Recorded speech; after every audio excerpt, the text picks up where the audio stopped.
Hari Om. Hari Om, everyone. Hari Om. Hari Om, sir.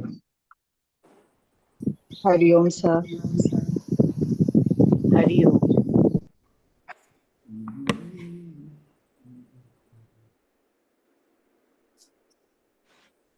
Hari Om, sir. Hari Om. Hari Om.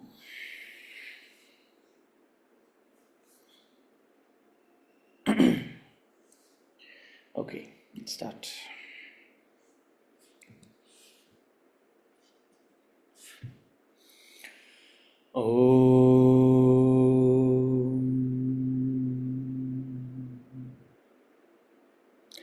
प्रातः स्मरामि हृदि संस्फुरदात्मतत्त्वं सच्चित्सुखं परमहं सगतिं तुरीयम् यत्स्वप्नजागरसुषुप्तमवेति नित्यं तद्ब्रह्म निष्कलमहं न च भूतसङ्गः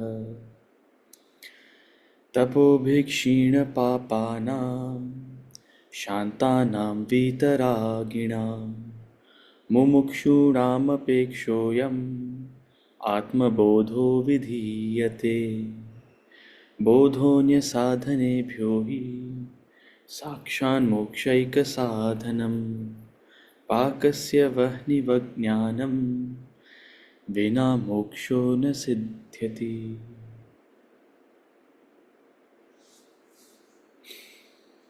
We'll chant from verses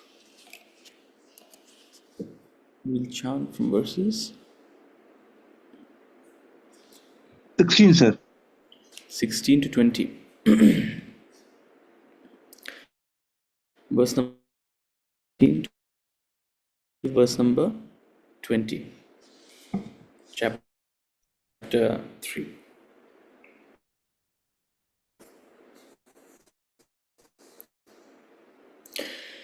एवं यतीह यः अघायुरिन्द्रियारामः मोघं पार्थ स जीवति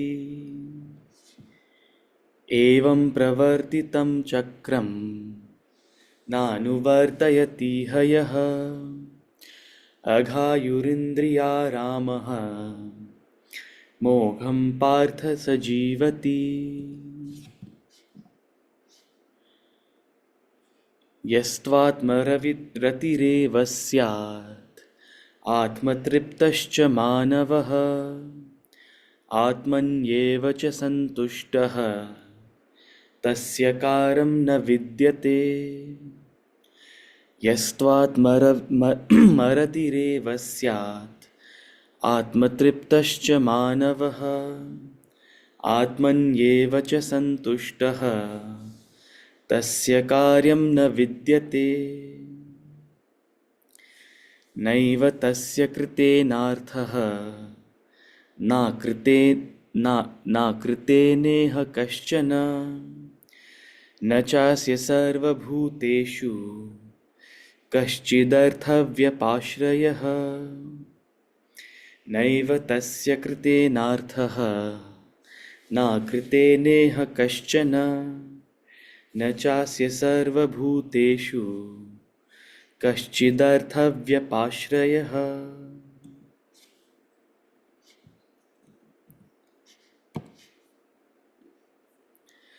तस्मादसक्तः सततं कार्यं कर्म समाचर असक्तो ह्याचरन् कर्म परमाप्नोति पूरुषः.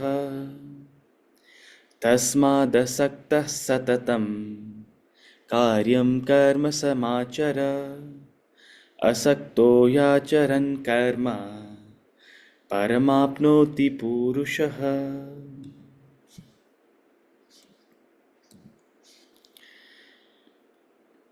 कर्मणैव हि संसिद्धिम् आस्थिता जनकादयः लोकसङ्ग्रहमेवापि सम्पश्यन् कर्तुमर्हसि कर्मणैव हि संसिद्धिम् आस्थिता जनकादयः लोकसङ्ग्रहमेवापि सम्पश्यन् कर्तुमर्हसि. Okay. Are they, is the volume okay? I think some people are saying it is, some people are saying it's not. It's okay, sir. It's Oh. okay, sir. Rituji, is it okay now? Maybe there's some issue at Yes. the speaker. There apparently some issue at my end, but now okay. Thank you. Okay. Most problems fix themselves.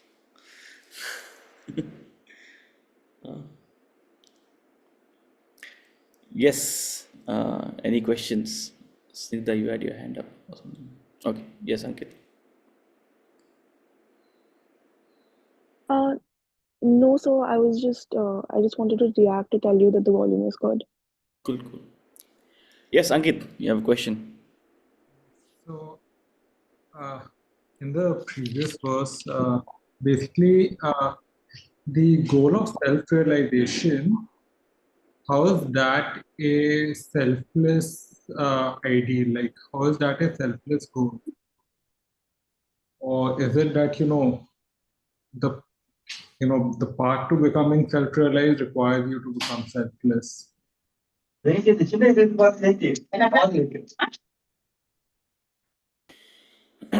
So, how is self-realization a selfless goal? And is selflessness the path to becoming self-realized? Those are the two questions. No, I mean, the path to, yeah. Okay. So I'm just going to share my screen to make a slight. 1 second, where did this go? Yeah. To make a slight point, I'll answer your first question first. Answer your second question first. Is selflessness the path to self-realization? Yes. Selflessness is the path to self-realization, and we'll see that today. But I want to make another point out here today. I want to drive home a point that when we say selflessness, it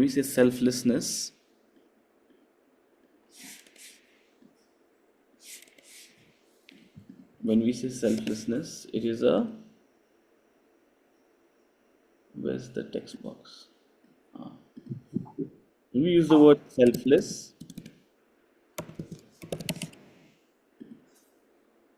it is a small s self.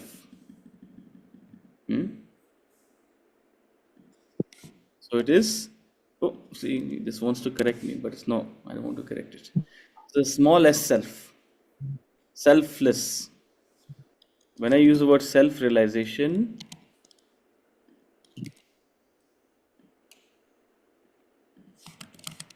it's a big S self.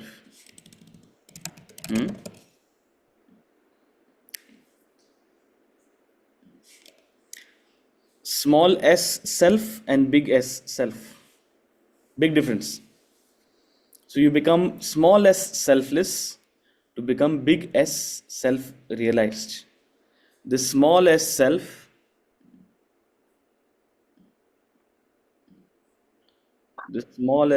is the, any guesses? The individual. Our ego, sir. The ego. This big S self Paramatma. The Brahman. Atman. Okay. So there's a heaven and hell difference. More than that. Right? So when I say self-realization, I don't mean realize Ankit. Forget Ankit to realize your Atman. When you understand this, it will become very easy to understand how is self-realization not Or how is self-realization a selfless goal? Sorry, ego is not selfless. Ego is self. Uh, let just to make it clear.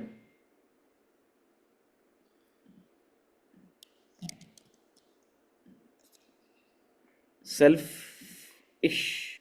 When we use the term selfish, it is egoistic. Why? Because I'm doing it for myself, my smallest self. I'm being egoistic. So I say, let go of this silly, stupid, meaningless, pointless, inconsequential ego. Become selfless. Selflessness leads you to self-realization. When you drop your small s self, it leads to big S self-realization. Because that is your real self. What you're clinging to, what you know, is this false identity called the ego. That's why you're selfish. And you cling to it. The ego is extremely, extremely concerned for its own existence. That's why, people develop defense mechanisms, people develop ways to preserve. Self-preservation is one of the biggest tendencies of the ego. Where it is not in danger, it tries to project itself as supreme. Where it is in danger, it tries to project itself as the victim, or tries to find its way to protect itself. It's extremely concerned about self-preservation, and that is the ego that we have to annihilate to become big S, self-realized. So when you understand this, you understand the difference, that self-realization is totally different from the selfishness that you and I are used to, right?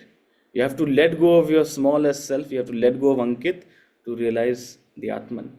And the Atman in you is the Atman in me, is the Atman in all of us. We are one,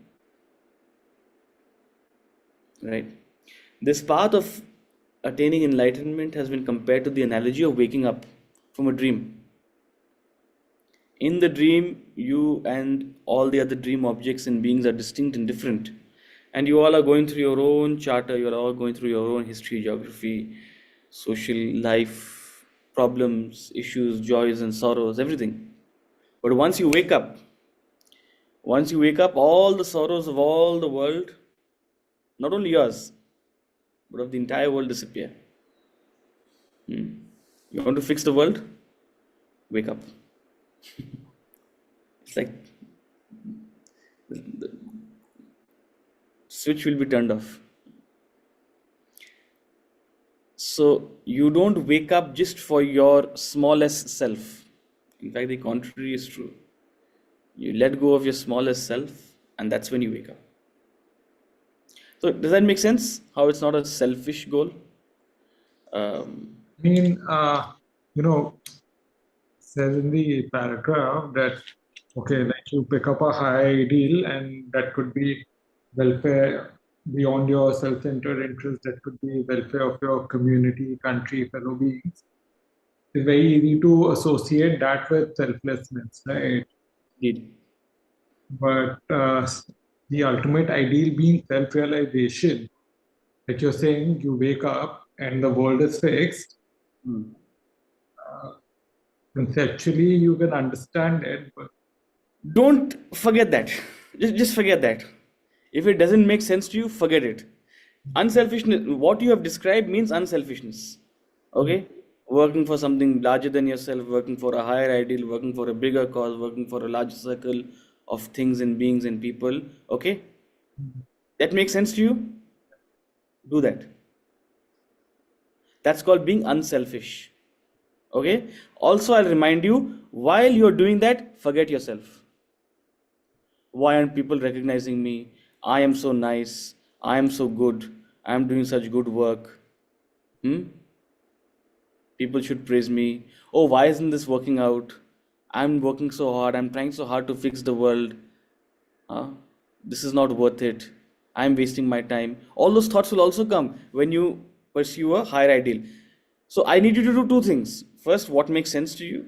Pick up a higher goal. And then all these things I've said to you, forget all of that.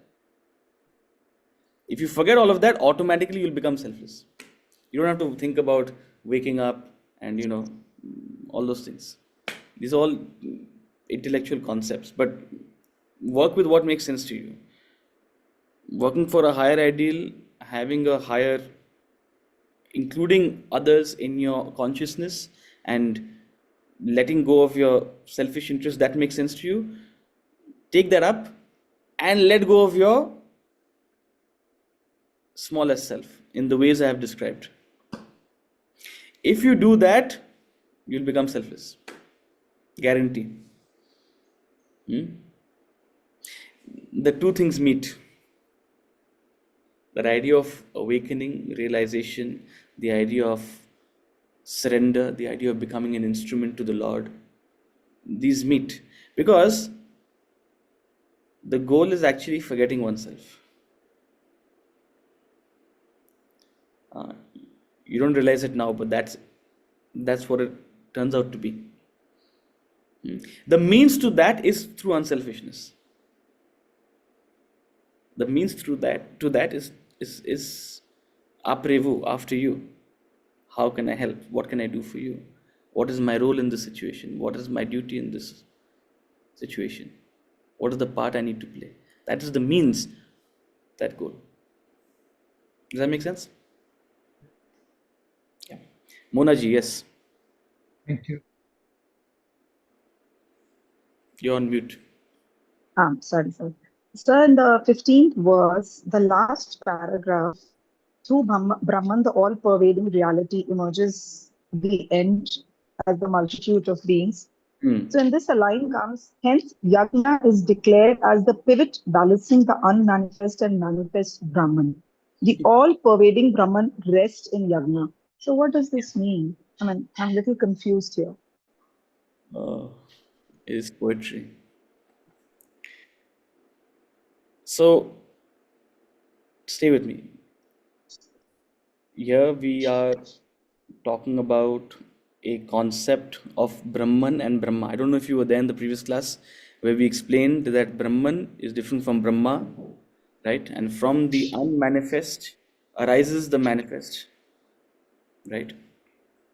So Brahman is the source from which Brahma arises, and from Brahma arise all things and beings. Brahma is that force of creation. It's the fundamental force of this manifest world. But this manifest world has come from the unmanifest Brahman. And Yajna is the means to return to that unmanifest. Means that unmanifest is the mystery, the source of this created world. We're all looking for meaning. We're all looking for a resolution in one way or the other. We're all finding answers of how did it come about? How did this world come about? What am I doing here? What's my job out here? What's my purpose? Ultimately, the only purpose for a human being is to discover this unmanifest, is to resolve this mystery of life. So returning to that unmanifest is the goal. Brahman, attaining Brahman is the goal, which is different from Brahma. Now the means, the way, the path to attaining this unmanifest, to realizing the unmanifest, is through Yajna. Yajna is that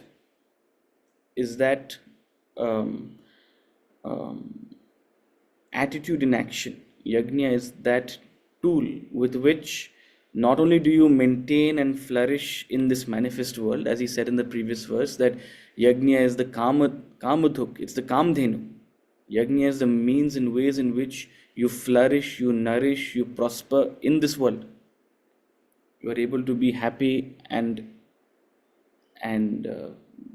you're able to prosper. You're able to keep things in a place of harmony and stability. Where there is a Yajna, there is peace and prosperity. Where there is no Yajna, there is agony, anarchy, disturbance, and all sorts of other negative emotions. So Yajna is a way to sustain and flourish in this manifest world. Yajna is also the means to attain selflessness. Yajna is also the means to attain self-realization. Yajna is also the means to discover the unmanifest Brahman. So in that poetic sense, Yajna plays this all-important role of not only helping you attain material prosperity and peace, but also spiritual awakening and realization. Someone asked the question of Yoga Kshema in the previous class, because in the text that I have translated, the author had used that term, and he used it in this context, that Yajna helps you attain Yoga Kshema. Yoga Kshema refers to the combination of material prosperity and spiritual bliss. So Yajna is that all-important tool. So in that poetic sense, he's saying Yajna is that pivot, helping you balance both your material life, the manifest, and the spiritual life, the spiritual realization, the unmanifest that you seek to attain. Does that make sense? Yes, thank you so much, sir. Hanji, Bala. So there are two questions. One is that you talked about the energy of the yajna. You said that the rain represents a conducive environment, and food is nothing but the profitability or the material goods, whatever it may be. Prosperity. So my question, prosperity. So can we say that the rain is the peace of mind, is what you are mentioning, or an environment where the productivity is increased? Indeed, a conducive environment. It could be. See, you can't flourish in a very agitated or traumatic situation, right? Okay. So, a conducive environment where there is freedom, where there is enthusiasm, where there is action, where there is dynamism. All of these represent rain, as opposed to a tamasic environment where there is lethargy, where there is no aspiration, where there is no energy, no dynamism, right? Okay. So in that sense, that is a place that is barren. There's nothing happening, right? Okay, Yeah. that was the first question. You have another question? Yeah. The second question is, if I take an analogy of the experiences, or if it is the wheel is the experience, and the fulcrum is the ego, or the center is the ego. So every experiences of my body, mind, intellect are centered on my ego. So when the ego goes out, right? That's a wrong analogy. The Sir? fulcrum of your experiences is not the ego. Ah, The fulcrum of the experiences, the inactive principle that is enabling all action, is the Atman. It is the Atman that is the witness. okay, let me put it the other way, sir. Yeah. Maybe I use the word wrongly, fulcrum. Let us say there is a center and there is a wheel at the center. So in the waking world, the center point is the individual who experiences the body, mind, intellect experiences, right? When the ego goes, what happens to the experiences? You have just changed the word, but the question is the same. You've changed the word fulcrum to center, but the meaning is the same. The center of your experiences is not your ego. The center of your experiences is the Atman. That which is seeing me right now, that which is hearing me right now, the eye of the eye, the ear of the ear, is not the ego, it's the Atman. If you stand still right now, if you bring your thoughts to a halt, it's impossible. But if you could do that, what would remain is the Atman. Shrotrasya shrotram manaso manoyad vacho havacha saprana saprana. That's the Kenopanishad. He says it's the eye of the eye, the ear of the ear, the mind of the mind.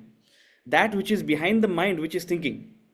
That which is behind the eye that is seeing. That which is behind the ear that is hearing. That entity is not the ego, it's the Atman. So the center of your experiences is the Atman, not the ego. The ego is a misnomer. It's a misallocation. It's the misunderstanding that I am the mind. That's the ego. It's the misunderstanding that I am the ear. That's the ego.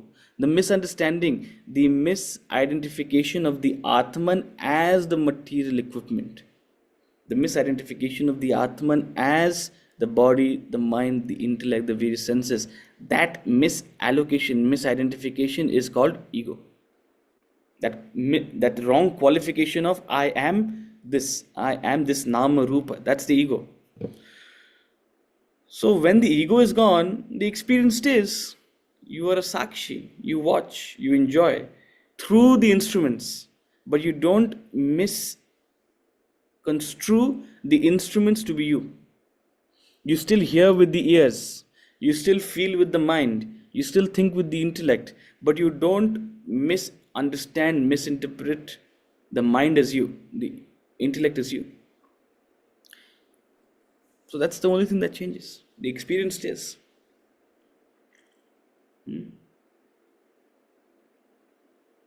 Nothing happens to the experience. A self-realized individual while living, Jivan Mukta. A Jivan Mukta is able to be a perfect sakshi to all that they experience, all that they observe, all that construes, while their material equipments function and play their part. It's a perfect disassociation they have attained.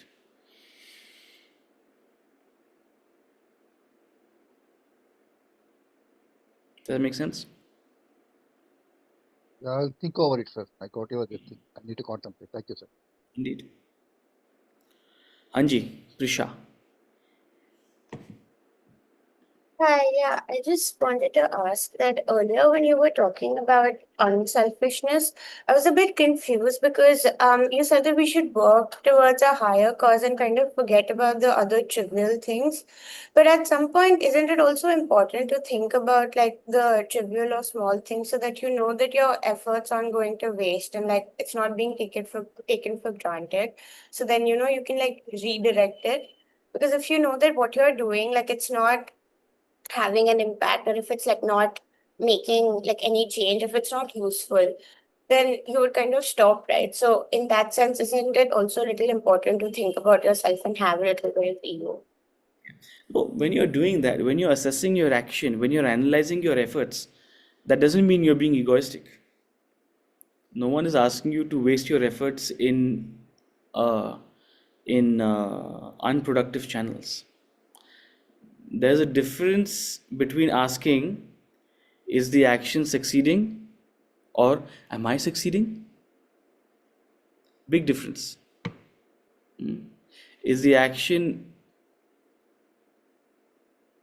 does the action need to be re-strategized, redirected? Do we need to think over it, or am I making a difference? It's a very subtle difference. In the first one, the accent is on the action. In the second one, the accent is on I, me. So people develop a lot of self-consciousness. People develop a lot of doubt and worry. Oh, what will happen to me if I fail? Even in doing a noble action, even in doing something unselfish. So we're not asking you to not be analytically critical of the action. Of course, you should be analytically critical of the action. You should always reorient your efforts in ways that are productive. No one is here to waste time and do something that is clearly not, making a difference. But having that self-doubt, having that anxiety that am I succeeding? Will I be able to make a difference? That there the accent shifts to I. Is this worth it for me? So it's a subtle difference. Are you able to make that distinction? Yeah, thank you.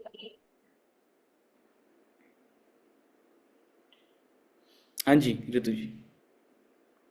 So I'm coming back to the question that was asked earlier. So coming from the discussion that we just had a while ago about, sir, you said that talking about the Atman being the Sakshi. So on the one hand, if we understand that Atman is Nirgun and impregnable, like you can't touch the Atma per se, the Atma, then is it really active in that way? Is what I want to know. I mean, the experiences that we have. I mean, if I'm doing an activity and I have to be in Sakshi Bhav so as to understand whether it is coming out of a selfish angle, or is it something that is not so selfish, for example. So, who is deciding that, sir? Who's the Sakshi here? Is it your intellect or is it the Atman? For all practical purposes, in the starting of your spiritual journey, the intellect is the Sakshi. Yes, sir. So Look, in that case, with the example that was just given, that the fulcrum or the pivot being the Atman, of course it's in the center, it's in control, or rather it is at the substratum. But how does it affect? As in, does it get touched at all? I mean, I have that basic confusion, sir. so look, my endeavor out here is to make these concepts simple, and it'll really help you if you keep it simple. Which is why we talk very little about the Atman, because the more we talk about it, people tend to get confused.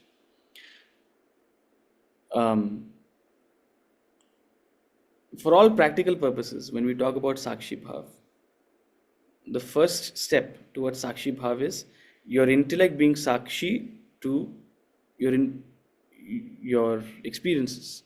You being aware of your emotions, you being aware of your environment. When we use the word awareness, what is being aware? The intellect is being aware. So for all practical purposes, Sakshi Bhav starts with Buddhi. Yes. There is a deeper Sakshi Bhav as you progress, as you graduate. A deeper Sakshi Bhav is when you learn the art of just watching. Now I can say, what is watching? What is watching? I can simply say it's the Atman, right? But the word Atman is not something you can fully understand. And that's one of the reasons why your conundrum, your queries are coming, because you're trying to understand or interpret what is the Atman through your intellect, right? But try to understand Atman more through negation and not through sort of a comprehension, True. right? True. When you remove every strand of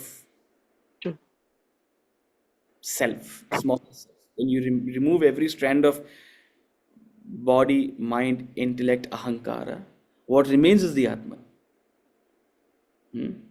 When you remove all of Ritu, what remains is the Atman. Okay, so conceive that ability to be able to watch not only the world around you, but your own thoughts, your own feelings, your own ideas. When you achieve that state, that is when you are being Sakshi from the vantage point of the Atman. That is the Atman being Sakshi. Up until you reach that state, that Sakshi Bhav, that role of the Sakshi is being played by the Buddhi for all practical purposes. But to achieve that state, you need a lot of, you need to be freed from a lot of other ego, which is why we don't necessarily talk about it, right? As you grow, that will make sense to you. See,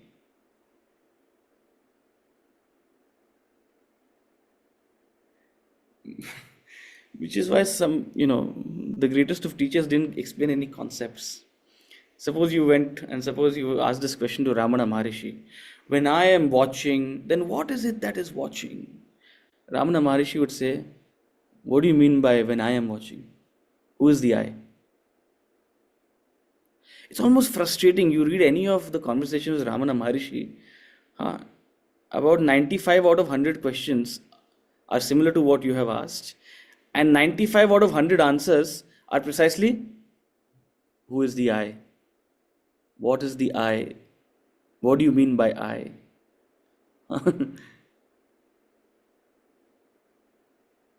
If you mean I to be Ritu, no, it's not the Atman. Ritu, Absolutely. Nama, Rupa. Hmm? So for all practical purposes, as we start our journey to develop an awareness, to develop an objectivity, we need to use the buddhi. The buddhi needs to be sakshi to our environment, our experiences. But as we graduate to a deeper level of um, witnessing, that's when we attain that ability to be truly sakshi. The Atman is sakshi too. So, Yeah. can one say that this can only happen if you actually, if you're actually self-realized and not before that? In total sense, yes. Yes. Okay. It's a Thank process you. of negation. Yes. When you try to bring your thoughts to a state of meditation, when you try to bring your thoughts to a place of witness, of observation, what you're doing is you're negating thoughts. You're negating anything that comes. Any thought that comes in, you dismiss it gently. So the path to true, complete Sakshi Bhav is actually a negation. When you're able to negate successfully, completely. Okay, Thank you so much. chalo. Can I say it is in an oxymoron, a conscious sleep? A conscious leap. Yeah, you can say that. You can say that. Okay, verse number 16. एवं प्रवर्तितं चक्रं नानुवर्तयति हयः अघायुरिन्द्रिया रामः मोघं पार्थ स जीवति एवं प्रवर्तितं चक्रं नानुवर्तयति हयः अघायुरिन्द्रिया रामः मोघं पार्थ स जीवति. He says, he who does not follow here the wheels set in motion, living in sin and rejoicing in the senses, he lives in vain, O Partha. So continuing with the topic of Yajna. Continuing with the topic of Yajna, remember from the beginning of this chapter, how did this conversation start? The Lord said that you cannot become actionless by giving up action. Actionlessness, vasnalessness, self-realization, the highest state of enlightenment is attained through action. So you cannot attain actionlessness by giving up action. You have to perform your action. And what kind of action you must perform? Your obligatory action. And that's why we started the conversation of Yajna, the concept of Yajna. So this is the wheel of Yajna. What is the wheel of Yajna? This attitude with which the world functions, this attitude with which the world flourishes, this collective with which nature sustains itself. It's the wheel set in motion. Everything around you, nature around you is functioning in the spirit of Yajna. Everything is playing its part. All plants, animals, things, beings are simply playing their part. None is unimportant, none is important. What I mean by that is everybody has a role to play, so they're not unimportant, but none are all important and indispensable. There's no need to have an inferiority complex. There's no need to have a superiority complex. So you must function in the world in the spirit of Yajna. What is my part to play? Let me play it beautifully. That is true Karma Yoga. That is true Karma Yoga. Follow this wheel set in motion. If you choose not to follow this wheel set in motion and instead live a life of egoism, live a life of selfishness, live a life where you put yourself in the center of the universe and want everyone to cater to you, I, me, my, me, you live with this perennial either arrogance or anxiety. Arrogance if you're placed on a pedestal, anxiety if people are not putting you on a pedestal, or if people are not giving you importance. That's why you're living in sin. You're constantly agitated. Your enjoyment is a very, very fragile state. You're enjoying so long as everything is as you want it. The moment things are not the way you want it, you're disturbed, you're worried. What else explains people living in the best of environments, in the most flourishing of circumstances, with all the material comforts, and they're still anxious, they're still depressed, they're still worried, they're still stressed? What else explains that? Living in sin. We're not saying you should live in any environment less than that. We're not saying you shouldn't enjoy the comforts of the world. But it's a paradox that the more wealthy and well-off, well-to-do people get, it doesn't really solve their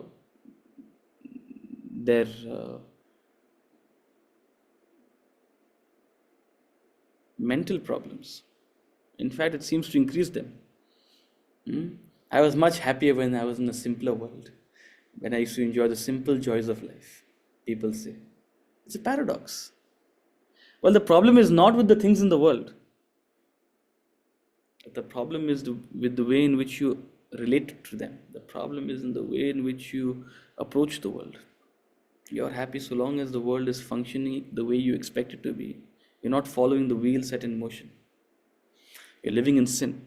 So he who does not follow the wheel set in motion, living a selfish, egoistic, indulgent life, living in sin, and merely rejoicing in the senses, a hedonist life, thinking that all the purpose of life is to enjoy, to cater to the senses, to enjoy the instant gratifications of life.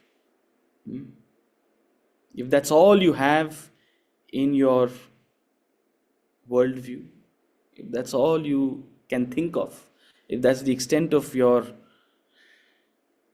conceived purpose out here, then you live in vain, he says. You live in vain. Mogham. He uses the word mogham. Such a life devoid of yajna, a life devoid of purpose, is lived in vain, O Partha. They may enjoy the best of things, they may have the most of things, but alas, hanta, it's a life of mogham, in vain. Elsewhere in chapter 9, I think, in chapter 9 there's a beautiful verse, Moghasha Mogha Karmanaha. Of vain hopes, of vain actions are the pursuits of the demonic, the asuras and the rakshasas. In chapter 9 he talks about this. Let me make sure I think it is chapter 9.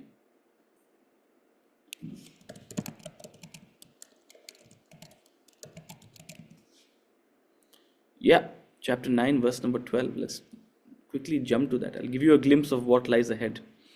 Give you a glimpse of what lies ahead in this Bhagavad Gita.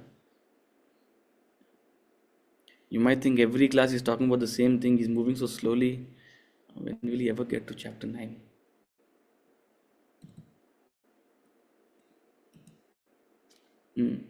Moghasha Mogha Karmanaha Mogha Jnana Vichetasaha Rakshasa Rakshasi Masurim Chaiva Rakshasa Asura Chaiva Prakritim Mohinim Shritaha. So the Prakriti of Rakshasa and Asura is this vain, indulgent, selfish life. The reason I'm pointing out here is because this word Rakshasa Asura is very figurative. See, we think Rakshasas and Asuras are those with, demons. They have to have some horns, they have to have some vampire teeth, they have to be mean and nasty. No. Who is a Rakshasa? Who is an Asura? A person who lives a selfish, indulgent, meaningless life. A person who lives a hedonist life, that's a Rakshasa. That's an Asura. In fact, in chapter 16, Daivasura Sampad Vibhaga Yoga, when he is describing the qualities of a Asura, Daivasura Sampat Vibhaga Yoga, the distinction between a Daiva and an Asura, a divine person and a demonic person. When he's describing the qualities of an Asura, the 90% of the qualities are egoism. So an Asura is not someone with horns and vampire teeth and, nasty looking, dragon-like body. No, an Asura is an egoistic person. An Asura, a Rakshasa, is a selfish person. So he who does not, okay, the thing has changed. He who does not follow here the wheel set in motion is living in sin, rejoicing. He lives in vain. He lives an Asuric life. He lives a Rakshasic life, O Partha. Far removed from the path of the Daiva, the divine life, to self-development, self-realization, mogham. And there's no way to convince them that they are living a life of vain. So don't try. Don't go and lecture them. Why are you wasting your life? You wake up. That's your job. You wake up. In fact, later in this chapter, he'll say, don't try to unsettle the minds of the ignorant. First of all, don't think of yourself as very great. Just because you have maybe understood this verse doesn't mean you have actually realized it and attained it. First, wake up yourself. There's no need to lecture to others. In fact, you must inspire yourself through your own actions, through your own example. That's the most you can do. So don't go around telling people you are living a life of vain. First, you lift yourself, and people will be inspired by you. Verse number 17. Yastvat maratireva syat atmatriptascha manavaha atmanyeva cha santushtaha tasya karam na vidyate. Yastvat maratireva syat atmatriptascha manavaha atmanyeva cha santushtaha tasya karam na vidyate. But the man who rejoices in the self is satisfied in the self and is content in the self alone. For him there is nothing to be done. But the man who rejoices in the self is satisfied in the self and is content in the self. Big S self. Ankit, big S self. For the one who rejoices in the self, satisfied in the self, content in the self, for him there is nothing to be done. Another googly thrown by the Lord. Because you think you had understood chapter 3, you think you understood Karma Yoga, you think, yes, how beautifully Utsav has explained it, now I can go and preach to the world, Karma Yoga. You think you got it. Lord has thrown another googly. We are talking about yagni, you must do your yagna, you must do your obligation. What is he saying out here? But the man who rejoices in the self, satisfied in the self, content in the self, for him there is nothing to be done. Nothing. No yajna. No obligation.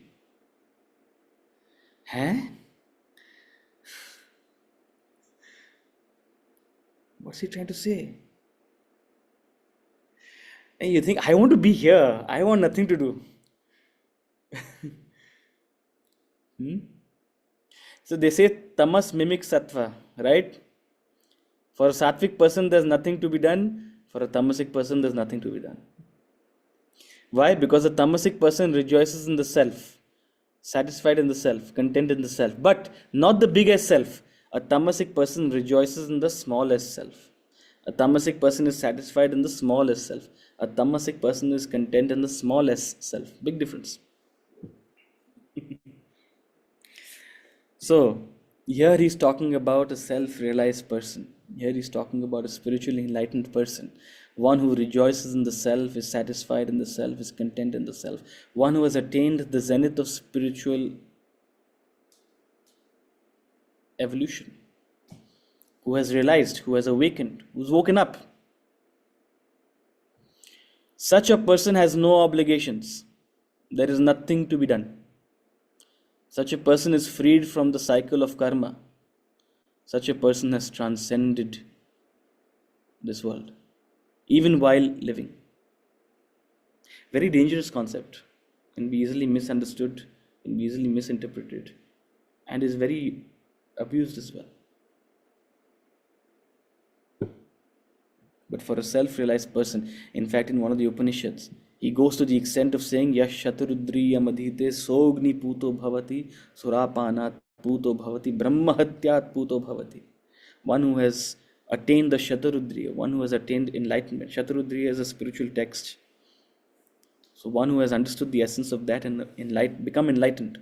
One who has attained self-realization. They can do anything, nothing happens. They go to the extent of saying, Brahma Hatyat Puto Bhavati. They can kill a Brahmin and nothing will happen. That doesn't mean you should go around killing. He's only trying to drive home a point that one who is enlightened has crossed the cycle of karma, has risen above all obligations. The highest obligation you have in life, the highest obligation I have in life is to wake up and attain enlightenment. That's your purpose, that's my purpose, that's our ultimate purpose out here. Of course, we have obligations to our family, our community, our society, everything around us. Of course, we have obligations. But the highest obligation is enlightenment. Remember, we said while talking about yajna, a higher obligation must take importance over a lower obligation. A higher obligation must take precedence over a lower obligation. When you're going to do something greater and grander in life, they're not less important in any way. The other things are not less important. When a soldier is going to sacrifice for the country, it's not that his family is less important, but the country is a higher obligation than merely the family. It's not a question of importance or unimportance. That's why the lower obligation is placed aside and the higher obligation is given precedence. So a higher obligation replaces a lower obligation. The highest obligation is self-realization. Yaha pashyati sa pashyati. If you see it, you see it. If you realize it, you realize it. And once you attain that, once you fulfill your highest obligation, there is nothing to be done. So one who has attained self-realization, who rejoices in the self, bigger self, who is completely free from the world. Very difficult to relate to this. Very difficult to relate to this. Truly. But for such a person who has woken up, there is nothing to be done. But how do you get there is the question. How do you get there is the question, verse number 18. We'll take up two more verses before we conclude the class. We won't take much time. 18 and 19 we'll take up together. Naiva tasya krite narthaha na krite neha kaschana na chasya sarva bhuteshu kaschidarthavya pashrayah tasmadasakta satatam karyam karma samachara asakto yacharan karma paramapnoti purushaha. So verse number 18, he continues. He says, for him there is no interest whatsoever. There is no interest whatever here in what is done and what is not done.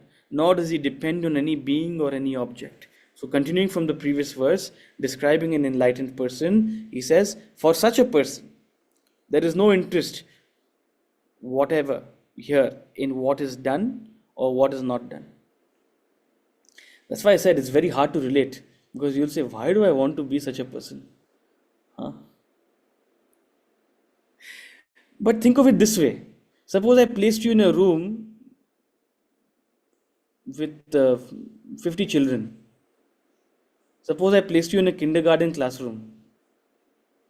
Huh? Kya musibat. Initially, you might feel like you might get entertained, but after 15 minutes, you'll be like, kya musibat mein phasa diya mujhko? Will you have any interest in all the games of the children and all their tantrums and all their crying and laughing and screaming? And you'll have no interest. Just as you have no interest in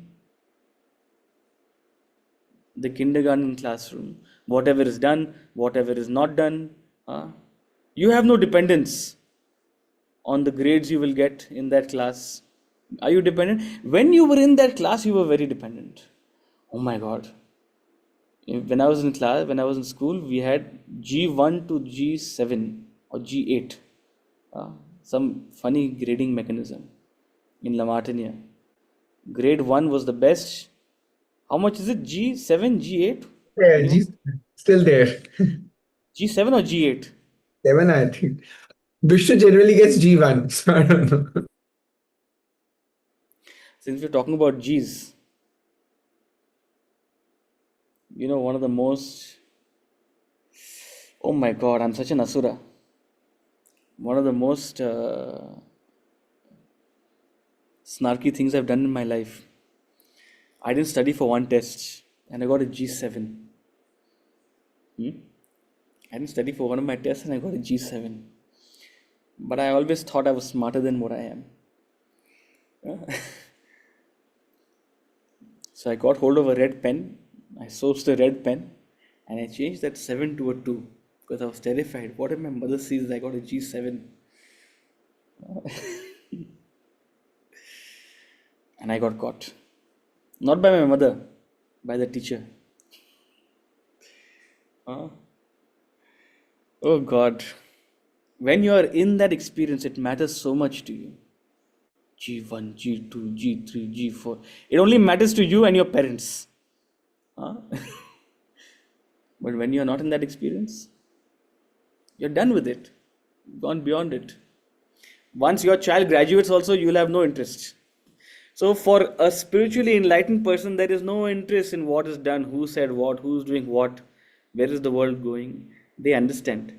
See, even an intellectually enlightened person understand the world is merely going through cycles of peace and conflict. Right now we are in it and it's affecting us, so we are so bothered. Oh my God, what will happen? What will happen? What will happen? What will happen? Nothing will happen. The worst that will happen is humanity will get wiped out. Worst that will happen. Humanity will get wiped out because some cuckoo people will play with toys beyond their capacity. Nature will continue. You've seen, when you see pictures of Chernobyl, you know Chernobyl? Chernobyl was a place where there was a nuclear accident, right? So all sorts of nuclear waste and things like that. So it devastated the place.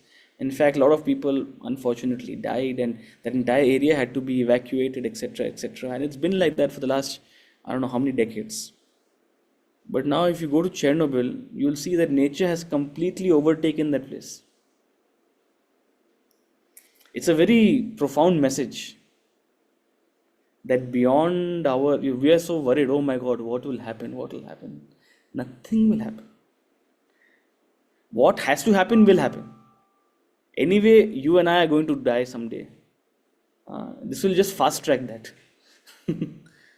Nature will continue. No worry. What is going to be done, what is not going to be done. There's no dependence. Complete surrender.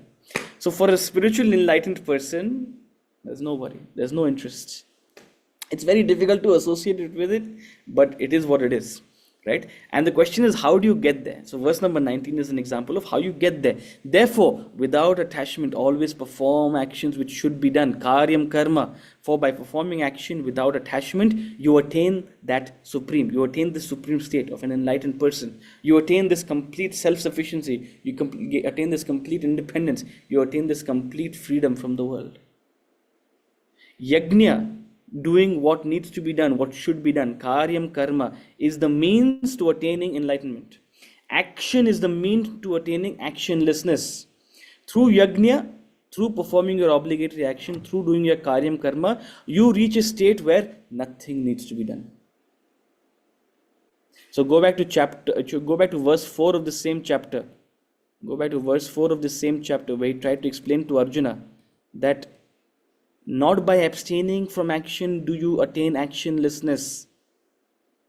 You cannot attain perfection by merely giving up things. No, you have to take up your obligations. You have to play your part. You have to do your role to the best of your ability, because that's the way you progress spiritually and eventually attain the state of enlightenment where you have nothing to be done. There is complete actionlessness.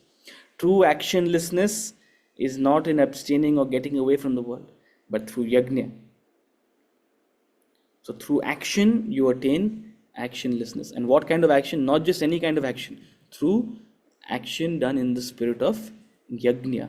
Therefore, tasmat, he's concluding his flow of thought. Tasmat, therefore, without attachment.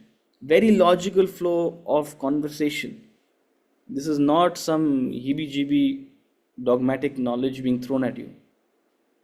This is knowledge for your reflection, for your contemplation, for your scrutiny, for your experimentation. You must experiment with it, you must reflect upon it, you must gain a deeper understanding of it and conclude logically as per your satisfaction. Tasmat, therefore, without attachment, perform yajna, perform your karyam karma, and through this karyam karma, you attain enlightenment. Karma yoga is the stepping stone to attaining samadhi, enlightenment. And perhaps the most important yoga, the most relevant yoga for all of us, the foundational yoga. With that thought, we'll conclude today. And if you have understood everything, you don't need to come next class. But if you have not, if there's still some queries left, we'll see you again on Tuesday, where Lord Krishna will again try some different methods. This logical argument didn't fully explain to you. Thoda you got it. Mota moti you understood. But still you're not fully satisfied. So Lord will try some other means and methods in the next couple of verses. So we'll conclude here. Any quick questions? If I just sum what you said, that I just wrote what you said, that we use our intellect and watch our thoughts, feelings, and actions and just do our role in this movie without attachment, with unselfishness, keeping a higher ideal in mind. We don't need to think about any self, any Atman, and anything else. We just do this. That's it. Yep, that's it. You trust me, you'll be forced to think about the Atman at some point.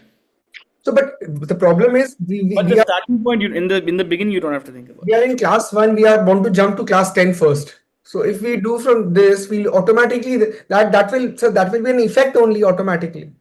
Indeed. So he says in the book, those who initiate sacrificial actions often find them unpleasant in the beginning. Can you just elaborate on that? Where is this written? Which verse?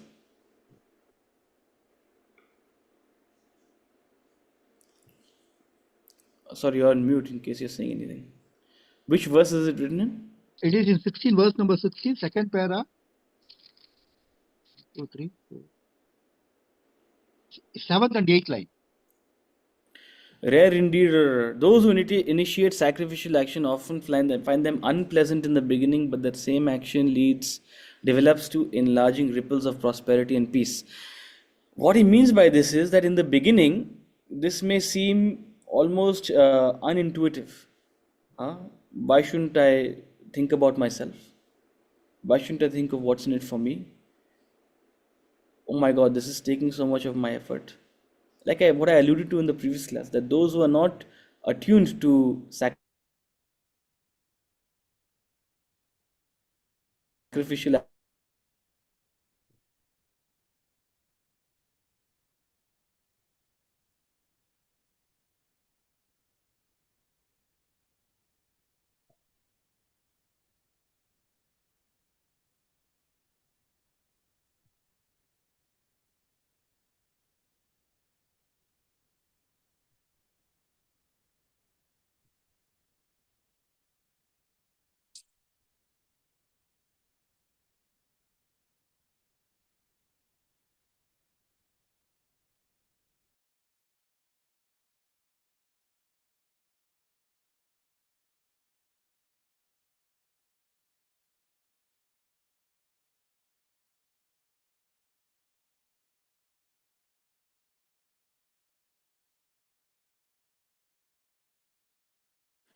sorry, my internet went off.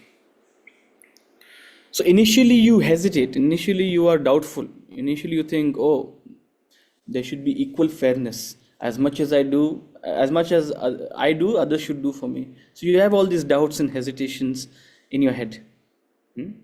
See, worse than that is a person who thinks I don't need to do anything. Others should cater to me. Others should pander to me. That is a tamasic. But as you become a little rajasic, yes, you become sacrificial, but you almost expect something in return. You almost expect the world to meet you. So there's an initial hesitation, right, in true sacrificial action. Therefore, it appears unpleasant. But that apparent unpleasantness also disappears once you discover the true benefits of yajna. Once you discover the depths of joy in living a life filled with gratitude, living a life filled with an awareness of how much you have received, and that urge to simply give back, that urge to simply repay to one and all. Does that make sense? Yeah, thank you, sir. Okay. If there are no further questions, we'll see you again on. Thank you.